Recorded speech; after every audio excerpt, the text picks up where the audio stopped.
Olá, meus caros participantes do Congresso de Patrística.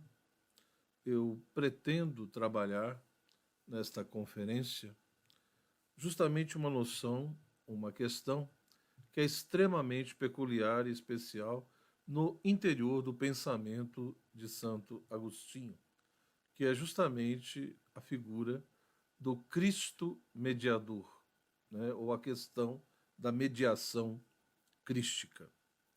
Nós sabemos que Santo Agostinho, nas suas confissões, ele narra, ele procura mostrar os diversos momentos e etapas da sua vida e como que nessas etapas, nesses momentos diversos, como que a providência de Deus foi conduzindo a sua existência para que de fato ele pudesse encontrar a verdadeira sabedoria e o sentido da sua vida. Então, quando ele lê ali de fato o Hortênsios de Cícero, que é uma obra que se perdeu, nós não temos quase nada sobre ela, a não ser pequenos trechos que o próprio Agostinho cita nas suas obras, era uma obra de exortação à filosofia que convidava realmente o seu leitor a buscar cada vez mais a verdade e a sabedoria na sua vida. Nós sabemos então que Santo Agostinho, ao ler essa obra, como ele relata ali nas Confissões, como eu disse, ele de fato desperta para esse amor à sabedoria, a essa verdade, mesmo que ainda ele não tenha ali toda a clareza do que seria essa sabedoria, do que seria essa verdade e onde ela estaria e qual caminho a percorrer para chegar até lá. Ora, na sua trajetória, ele passa então ali, no primeiro momento, ele se aproxima das Sagradas Escrituras, mas como ele mesmo diz, o seu orgulho e a sua soberba dificultaram bastante para que ele pudesse ver essa verdade, essa sabedoria no texto sagrado. Ele acha a Bíblia uma coisa muito estranha e, portanto, ele se afasta do texto porque não consegue ver ali essa verdade, essa sabedoria. E se aproxima do quê? Do maniqueísmo, que era uma corrente filosófico-religiosa, né, de vertente dignóstica, extremamente forte, presente na época de Santo Agostinho, ali no quarto século. Né? Como nós sabemos, ele nasce, né, em 354, nessa segunda metade do século IV, e morre em 430, né, na primeira parte do século V, estando fazendo parte, né, justamente do período áureo da patrística, né, onde vão aparecer, enfim, os grandes nomes que nós já conhecemos, dentre eles o próprio Santo Agostinho. Então, nessa relação com o maniqueísmo, óbvio que o que leva Agostinho a se aproximar dos maniqueus é justamente essa sede, essa procura, essa busca por essa verdade, por essa sabedoria. Que ele também, nos seus relatos, mostra que não encontrou. Ou seja, fica ali 8, 9 anos no maniqueísmo, nunca passou da primeira fase, né? Mas logo depois já vai tendo as suas decepções e no entendimento dele, ele já vai vendo, digamos assim, as insuficiências e contradições do próprio maniqueísmo, que não conseguia responder muitas perguntas que ele fazia sobre a vida, sobre Deus, sobre a alma, sobre o mal, etc. Tá? Mas ele busca ali, ele procura e depois, aos poucos, vai se afastando. Tem ali a sua fase cética, né? Não no sentido de que ele viva um ceticismo radical, colocando tudo em dúvida, mas principalmente as chamadas verdades metafísicas. Ele começa a ter um certo desânimo em relação a elas, no sentido de achar que, de fato, a razão humana talvez não tenha competência de compreender quem é Deus, a sua natureza, o que é o mal, o que é a alma, o que é a liberdade, etc, etc. Mas essa fase cética depois vai, digamos, se enfraquecendo, principalmente na medida em que ele tem a oportunidade de viver ali na igreja de Milão, conhecendo Santo Ambrósio, ouvindo os sermões de Ambrósio, e também outros cristãos que pertenciam à igreja de Milão, ajudaram Santo Agostinho a entrar em contato com a tradição platônica, né, com os livros dos platônicos, como ele mesmo assim o diz. E, de fato, em vários momentos, né, seja nas confissões, seja na própria Cidade de Deus ou outros textos, em vários momentos Santo Agostinho sempre faz um certo elogio da questão do platonismo, né? E quando ele fala platonismo, ou seja, o que ele leu propriamente de Platão, é, alguns dizem que ele não leu, de Platão mesmo não teria lido nada, o que ele teria lido mais seriam textos de Plotino, ou seja, autores mais relacionados ao que nós chamaríamos hoje de neoplatonismo, né? E outros dizem que, mesmo que ele tenha lido alguma coisa de Platão, teria sido muito pouco. Se leu um ou dois diálogos, foi muito.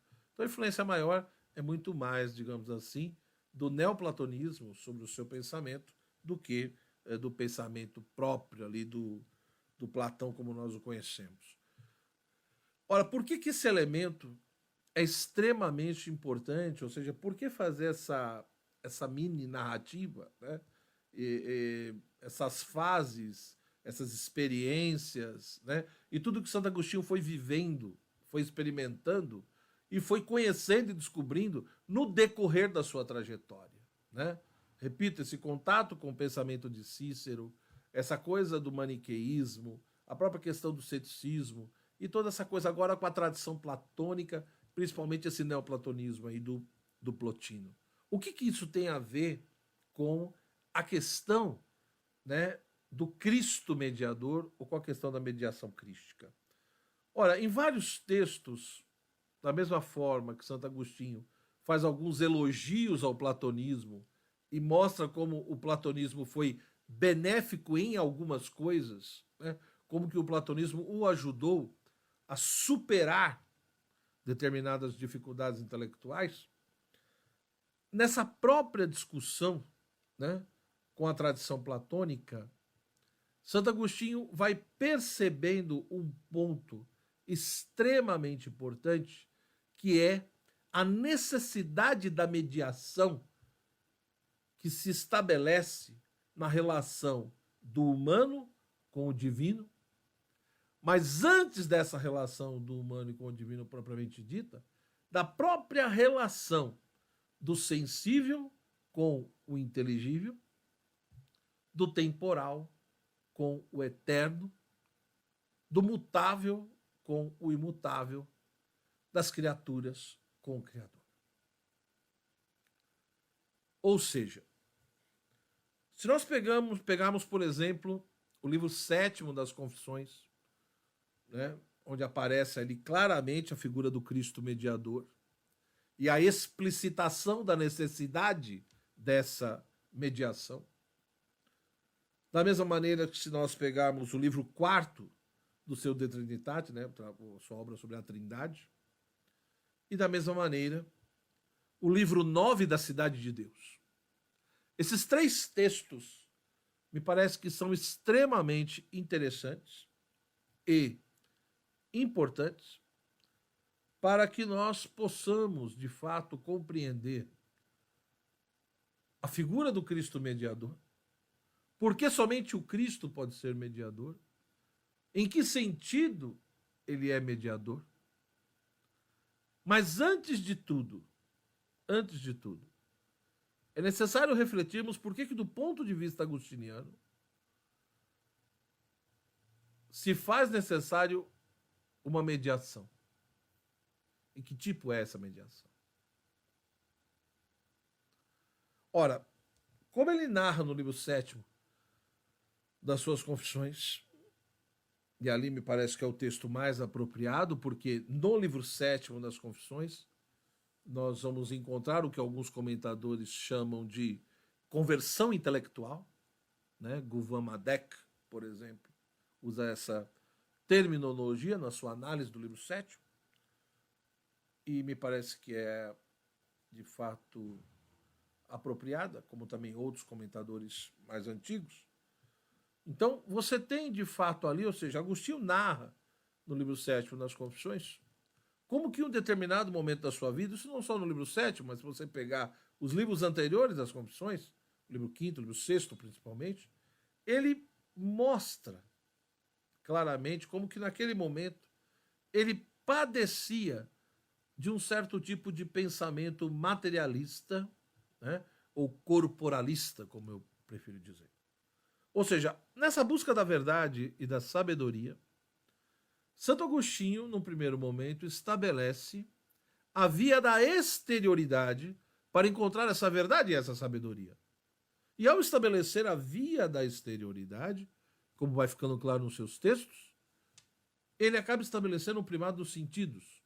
Porque buscar essa verdade e sabedoria pela exterioridade significa principalmente colocar como ponto de referência principal, primeiro, e como critério, né, de conhecimento, os sentidos corpóreos.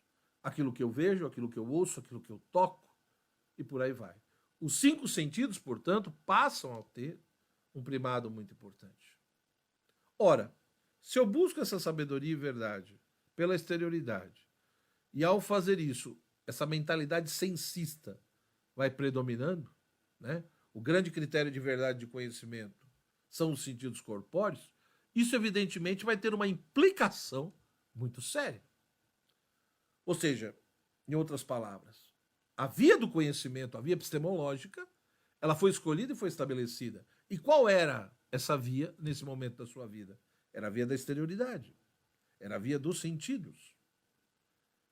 Ora, se eu busco a verdade e a sabedoria, se eu busco conhecimento sobre as coisas a partir dos sentidos, segundo Santo Agostinho, isso me leva então a pensar que no fundo tudo que existe está submetido ao tempo e ao espaço. E, portanto, uma coisa que não está presente no espaço é como se fosse um puro nada, ou seja, uma coisa que não existe. Logo, tudo aquilo que existe e está no tempo e no espaço nada mais é do que uma mera substância corpórea. E é isso que ele nos relata no início do livro 7 das suas Confissões. Esse é o modo que ele pensava, o seu modo de ver o mundo, de conceber e compreender o ser das coisas, mas também de Deus, e a própria maneira como ele abarcava o problema do mal, vai por esse viés. Ou seja, até Deus, se existe, vai ser um tipo de substância corpórea. E o mal, a mesma coisa. Também será substancializado. Durante um bom tempo na sua vida, foi assim que ele pensou e foi assim que ele concebeu.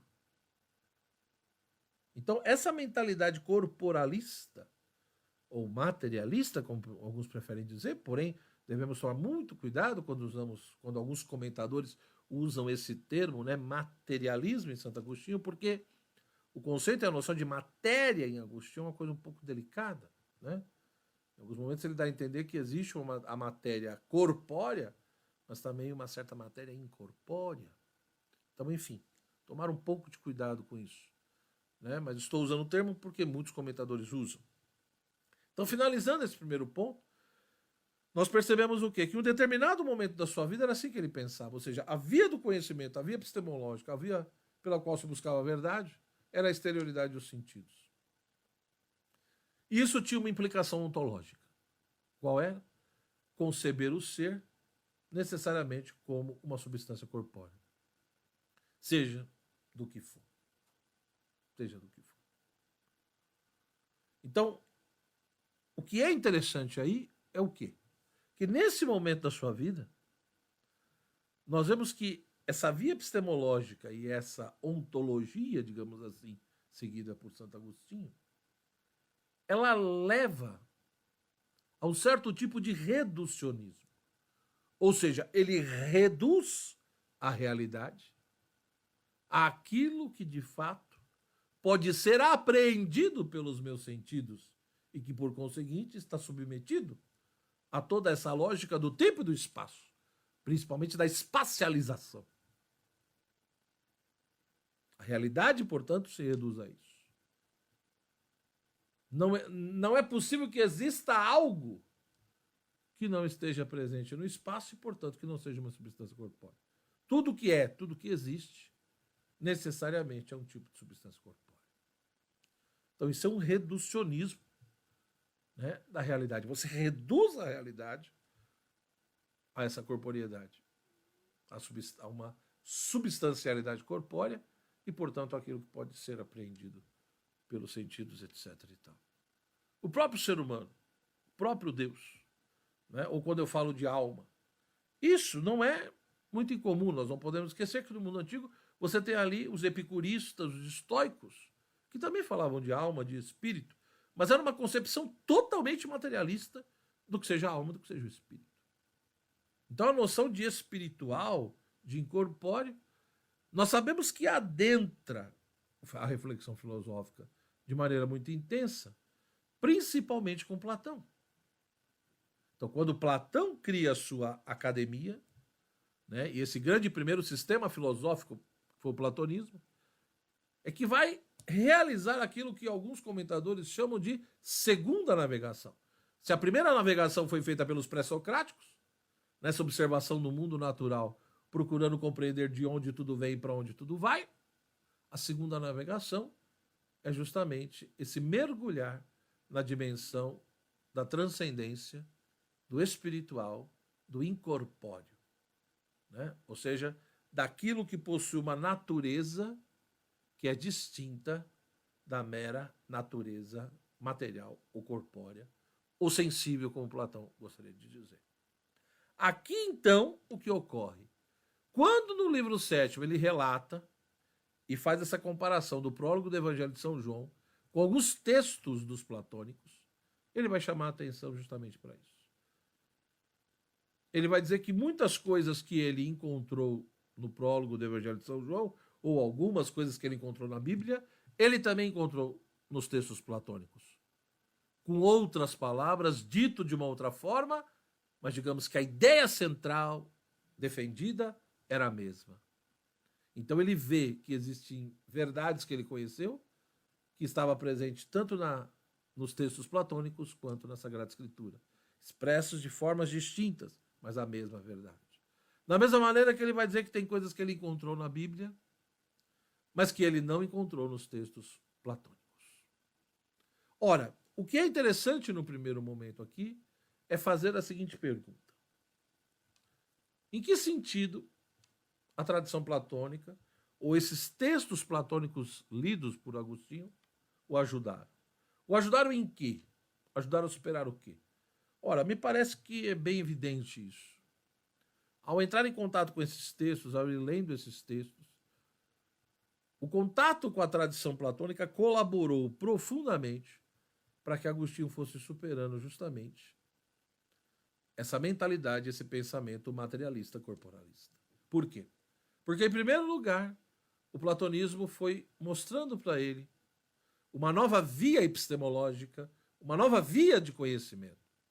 Em vez de buscar a verdade pela via da exterioridade, o platonismo apresenta a Agostinho a tradição socrática, o famoso conhece-te a ti mesmo. A importância não só de buscar conhecer o mundo, as coisas, aquilo que é externo ao meu ser, mas é fundamental também trilhar a via do autoconhecimento, buscar se conhecer. A inspeção do próprio espírito, ou daquilo que o Agostinho chamaria depois de homem interior, que ele identifica ali com a sua alma, é algo fundamental na vida humana. Então ele vai aos poucos descobrindo a via do autoconhecimento, buscar se conhecer, a inspeção do próprio espírito, né? Essa postura de reflexividade. E de uma certa maneira ele deve isso ao contato com os textos dos platônicos. E a partir disso, ele vai elaborar então, né, a sua noção de interioridade. Mostrando que além da via da exterioridade, existe também a via, né, da interioridade. Onde o ser humano busca se conhecer e, na medida em que vai passando pelos degraus da alma, essa interioridade ela vai se mostrando que é reflexividade, né? Voltar-se sobre si, pensar-se a si mesmo. Também é movimento, porque vai passando pelos vários degraus da alma, mas também tem toda uma dimensão teológica, porque aí eu descubro no mais íntimo do meu íntimo uma presença que é o próprio Deus, meu Criador, que habita em mim, que é justamente aquela verdade, aquela sabedoria, aquela luz imutável que ilumina a todos e que está presente no mais íntimo do meu íntimo. Então, pela via da interioridade, ele descobre isso. Ajudado pelos platônicos, descobrindo primeiro a importância da via do autoconhecimento, né? E pela essa questão do autoconhecimento, então ele vai vendo que é preciso ter uma postura de reflexividade. Então, a interioridade agostiniana tem esses vários aspectos de reflexividade, de voltar sobre si, de movimento interiorizante, de passar pelos vários níveis e degraus da alma, do homem interior, mas também a dimensão teológica, que é descobrir Deus no mais íntimo do meu íntimo, essa verdade, esse mestre interior, essa luz imutável, que é transcendente, que é distinta de mim, mas ao mesmo tempo é imanente, porque está presente no mais íntimo do meu íntimo e é o fundamento de todo o meu ser, do meu conhecer, do meu querer, do meu agir.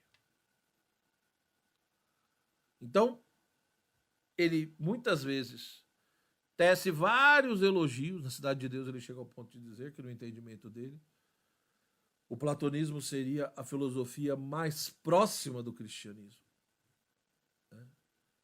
Daí talvez muitas pessoas dizerem que no fundo, Santo Agostinho era um filósofo platônico ou neoplatônico, etc. e tal, e que na realidade o pensamento dele teria muitos problemas, porque no fundo ele acabou fazendo ali, no fundo, uma mera mistura de platonismo com cristianismo. Me parece que não é bem isso. Por quê? Porque se você ler os textos com calma, você vai ver que existe sim essa aproximação, esse uso, esse elogio, mas também Agostinho, em vários momentos, ele mostra as insuficiências do platonismo.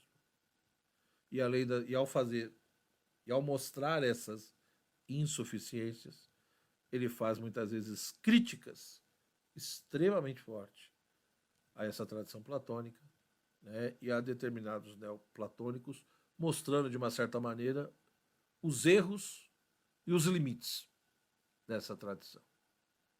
E é aí que entra um elemento agora fundamental da nossa reflexão, que é o Cristo mediador. No primeiro momento, me parece que essa discussão do Cristo mediador, o modo como ela aparece no livro 7º, por exemplo, é bem clara nesse sentido, né? O livro 7º das Confissões. Ou seja, para os platônicos, e aí Agostinho, com a ajuda deles, descobre que a realidade não se reduz àquilo que é sensível, mas existe uma dimensão da realidade que é inteligível. E sendo inteligível, é incorpórea, tem uma natureza espiritual. Portanto, que não é apreendida pelos nossos sentidos, mas sim pela nossa mente, pelo nosso pensamento. É de uma outra ordem, é de uma outra natureza. A minha própria alma, a minha própria mente, a minha própria razão e inteligência é de uma natureza distinta dos meus sentidos corpóreos. E isso ele descobre com a ajuda da tradição platônica. Então a realidade não se reduz ao corpóreo e ao sensível. Não existem só substâncias corpóreas, mas também existem substâncias incorpóreas, espirituais. E conforme o tempo vai passando, evidentemente que ele vai fazendo o quê? O refinamento conceitual desses conceitos, dessas noções. E vai se afastando muitas vezes, não de tudo, mas de vários elementos da tradição platônica. Então, ele muitas vezes mostra onde está o erro, se afasta de determinadas coisas e pega somente aquilo que era verdadeiro no entendimento dele e que ele também entendia que era possível conjugar com a fé cristã. Ora, é aqui que entra a necessidade da mediação.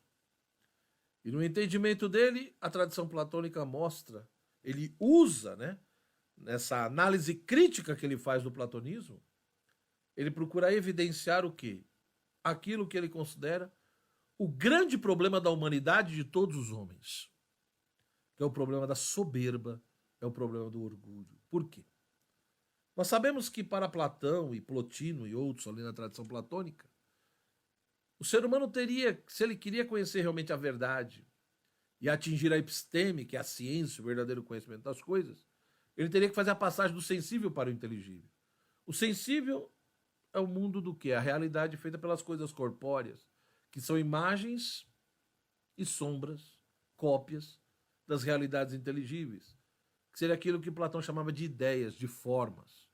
Essas ideias e formas, o que o Platão chama de ideia, não tem nada a ver com o que nós chamamos de ideia. Ideia para nós, muitas vezes, é uma representação mental.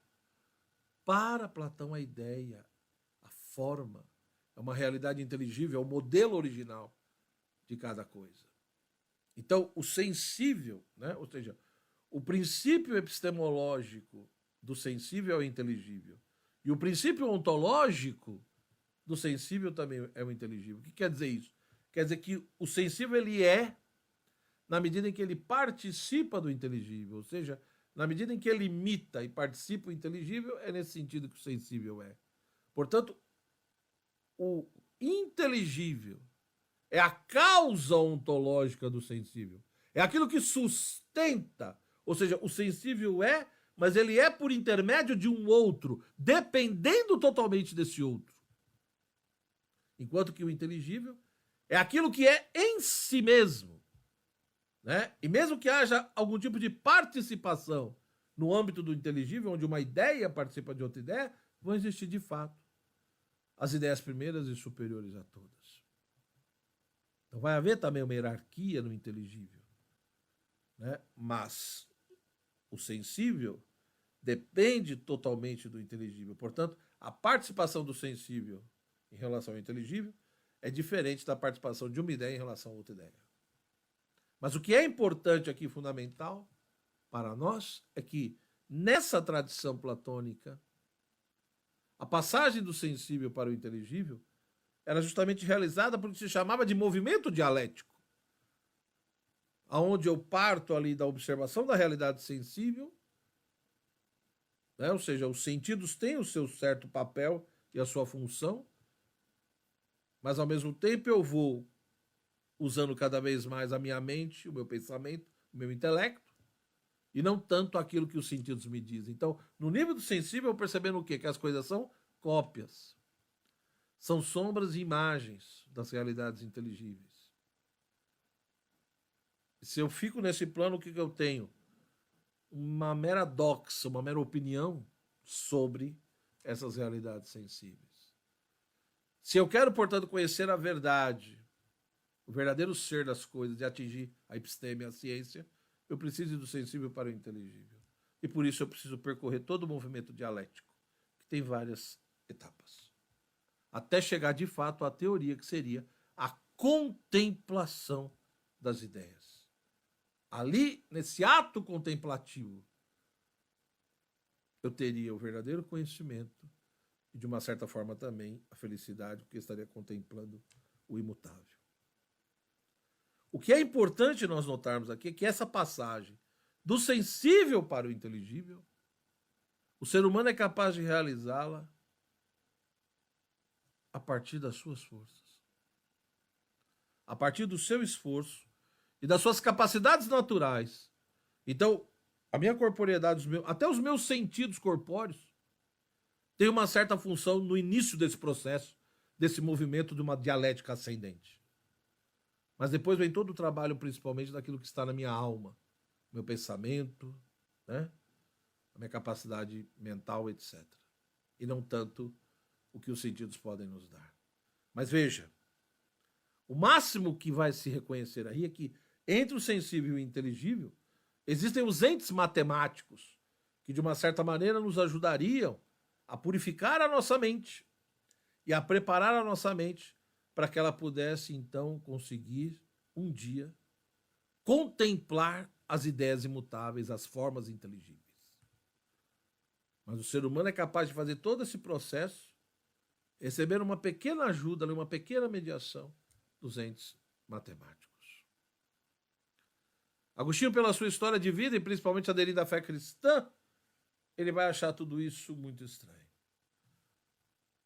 E ele realmente vai chegar à conclusão de que os platônicos lhe ajudaram muito a superar o pensamento materialista e corporalista, apresentando para ele a via do autoconhecimento, e a partir disso ele pôde ver que existe uma outra via do conhecimento, que é a via da interioridade, e a partir dessa nova via do conhecimento ele constrói uma nova ontologia, a sua maneira de conceber o mundo e o ser, a sua maneira de compreender Deus, o Criador, e o ser das criaturas, muda totalmente.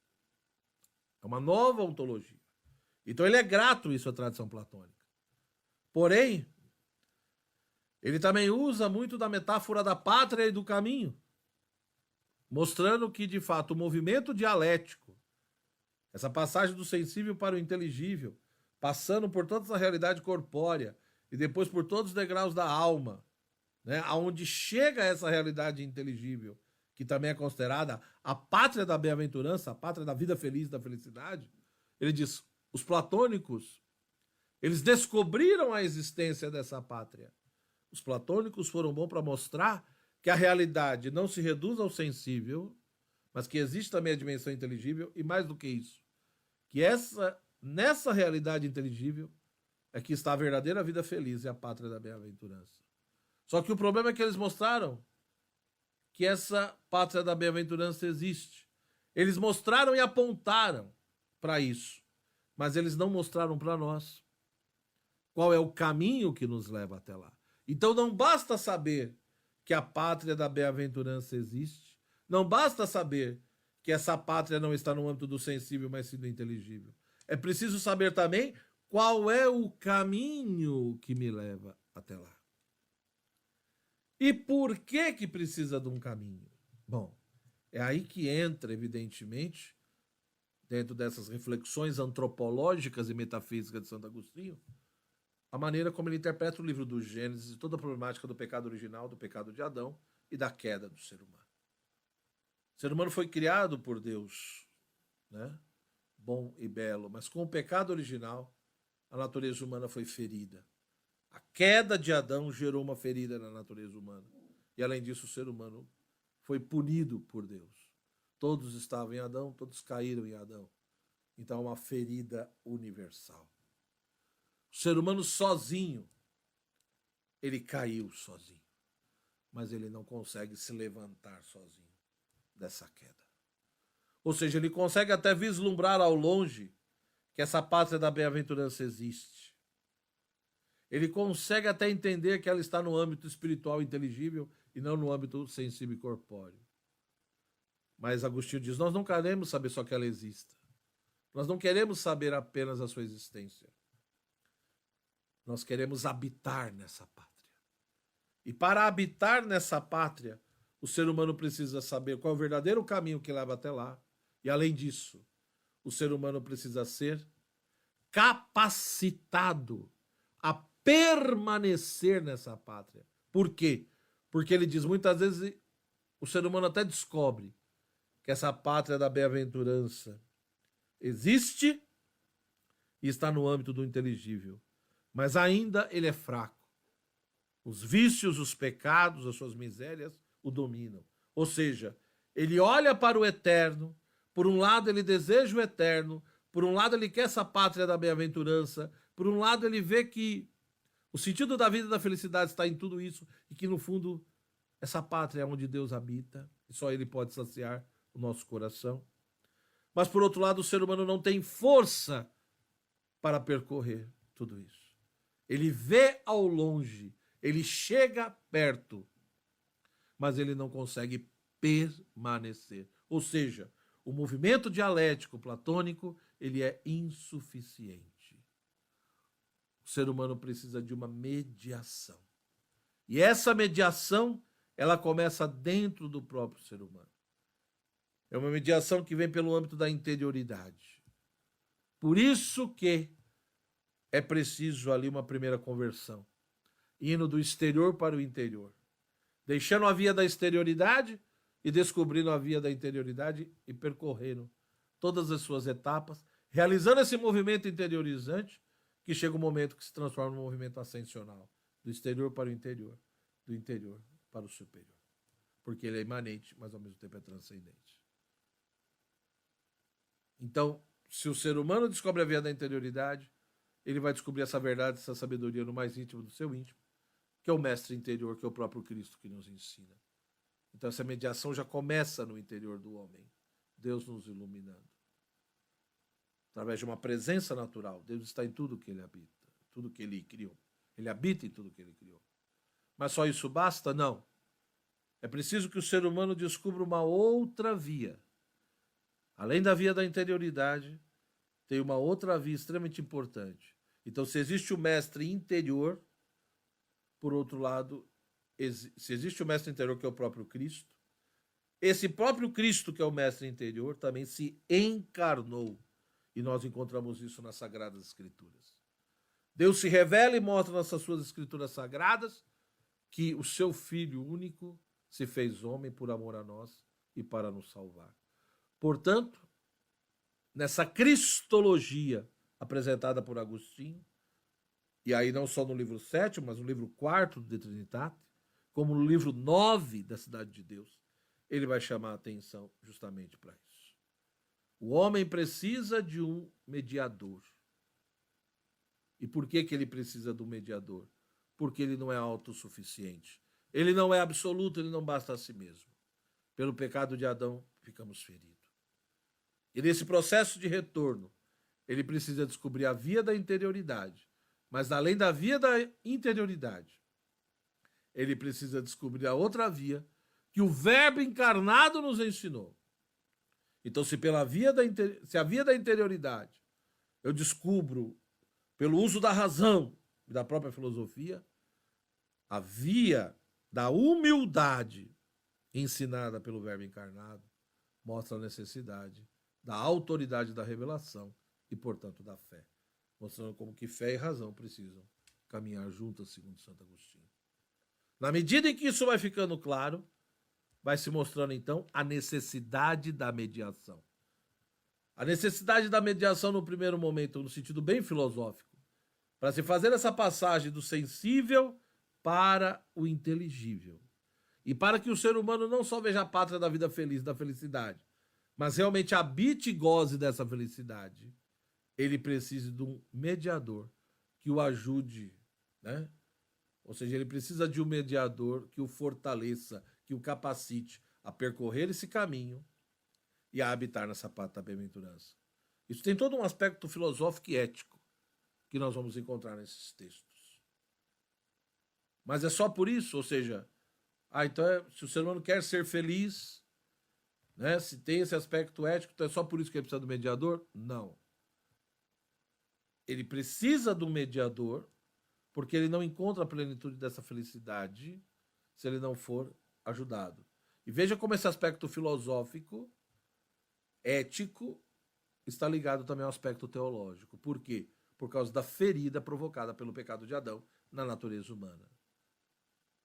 A natureza humana continua existindo, mas ferida, debilitada. Então o ser humano necessita da graça de Deus. Cristo, vindo ao mundo se encarnando, nos mostrou a via da humildade. Mostrando que uma coisa é você ser presunçoso, como os platônicos, eram orgulhosos e presunçosos, e achavam que sozinhos, com as suas forças, poderiam chegar até essa pátria da bem-aventurança, ao eterno. E outra coisa, segundo Agostinho, diferente da presunção, é a confissão, onde você confessa, por um lado, a grandeza de Deus e a sua misericórdia, mas principalmente as limitações e a miséria do ser humano que necessita da graça. Então a mediação se faz necessária tanto no sentido filosófico quanto no sentido teológico, tanto no aspecto da razão quanto no aspecto da fé. Ou seja, se o princípio de compreensão do sensível está no inteligível, então é a partir do inteligível que eu explico o sensível. E se o princípio ontológico está do inteligível, é do inteligível para o sensível, então eu também só consigo compreender a origem do sensível a partir do inteligível. Então eu preciso, é a partir do divino que eu compreendo essa realidade humana. Mas como que eu vou chegar até lá? É aí que entra o aspecto teológico, ou seja, a fé não substitui a razão, mas a fé ilumina a razão e dá elementos para que ela consiga ir além e trabalhar melhor. no seu próprio modo de ser, segundo Santo Agostinho. Então, finalizando aqui esse ponto, o que nós percebemos é justamente isso. A mediação se faz necessária porque o ser humano tem não só limitações, mas é fraco, tem uma miserabilidade, é portador de determinados vícios e fraquezas, e sozinho não consegue se libertar disso. Ele precisa de ajuda. Ele precisa de ajuda. Ele precisa de um mediador que o ajude a fazer essa passagem do sensível para o inteligível, do temporal ao eterno, né? Unindo o humano e o divino. Mas qualquer um pode ser esse mediador? Não. Tem que ser alguém que de fato consiga fazer a ponte, e para isso precisa estar dos dois lados. Não pode ser um mero ser humano, senão não terá força. Não pode ser simplesmente Deus, senão como entenderemos? Então, Cristo Jesus, segundo Agostinho, é o único de fato que pode exercer a função de mediador, porque ele não é só homem, não é só Deus, mas é Deus e homem ao mesmo tempo. É uma única pessoa, mas que tem duas naturezas. Agostinho não aprofunda tanto isso, porque nós sabemos que essa questão da união hipostática ela vai ser muito mais aprofundada depois no Concílio de Éfeso, em 431, e Santo Agostinho já tinha morrido em 430. Mas em alguns momentos, em alguns textos, ele passa um pouco sobre isso, mostrando como de fato há essa unidade em Cristo, mesmo com essas duas naturezas. Ele é Deus e é homem, né? Mostrando para nós que ele é o mestre interior pela via da interioridade, mas é o mestre da humildade também pela sua encarnação. Então o ser humano precisa confessar a sua miséria, reconhecer que de fato precisa da graça de Deus e saber essa graça. Então a mediação se faz necessária e somente Cristo, enquanto verbo encarnado do homem, pode exercer essa mediação. Né? Somente ele que de fato é homem e Deus, e portanto é bom, ele que enquanto Deus é plenamente feliz e homem sem pecado, é o único que pode fazer essa mediação também, para que o ser humano veja essa pátria da bem-aventurança, não só de longe, mas que um dia venha habitá-la. Por quê? Porque ele é Deus, está no fim, é homem que está buscando, mas ele também é o próprio caminho. Ele é o próprio caminho. Tanto no sentido, ele é o caminho da interioridade, o caminho da humildade, né? E por intermédio dele que nós temos a graça para passar por essa vida como um peregrino e de fato atingir aquilo que tanto almejamos. Como ele diz no início das suas confissões: fizeste-nos para ti, Senhor, e o nosso coração está inquieto enquanto não repousar em ti. O ser humano tem um desejo natural de felicidade, de verdade, por Deus. Porque a gente não só foi feito por Deus, mas foi feito para Deus. E na medida em que a gente foi feito para Deus, a nossa natureza e o seu ser só se realiza plenamente na medida em que reencontra o seu Criador, o seu princípio originário. Né? Que é estar junto com Deus para sempre, nessa pátria da bem-aventurança, onde contemplaremos, e nesse ato de contemplação, face a face, é que encontraremos a realização profunda do nosso ser. Meus irmãos, espero que essa conferência tenha ajudado vocês a refletirem um pouco e que vocês possam agora ir aos textos, com esses 3 textos principalmente, para perceberem de fato a beleza da cristologia agostiniana nesse aspecto da mediação crística. Forte abraço, Deus te abençoe, tudo de bom.